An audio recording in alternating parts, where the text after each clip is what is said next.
Hey there, I am so happy you're here. My name is Allison and today I'm going to show you my watercolor supplies for beginners. So I bought these supplies because I am actually a beginner.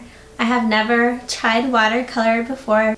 Well, actually I have, but it was just to play around. Nothing serious or anything.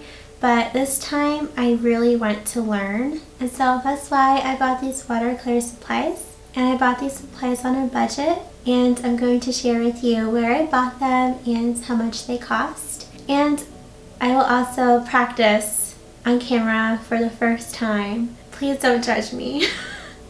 So let's get started. My main goal in buying my first watercolor supplies was to buy the bare minimum of what I would need so I can purchase what I need without sacrificing quality. I wanted fewer products that were high quality rather than a lot of products but low quality.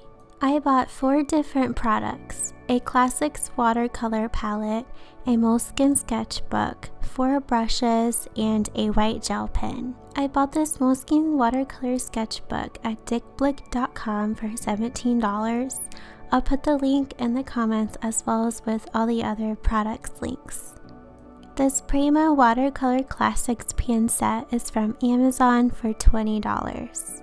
I bought this Neptune pack of 4 brushes from dickblick.com for $30. And for fun, I bought this white gel pen at dickblick.com for $2. In total, I spent around $70.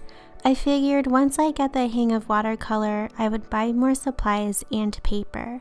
But for now, these are perfect to begin with.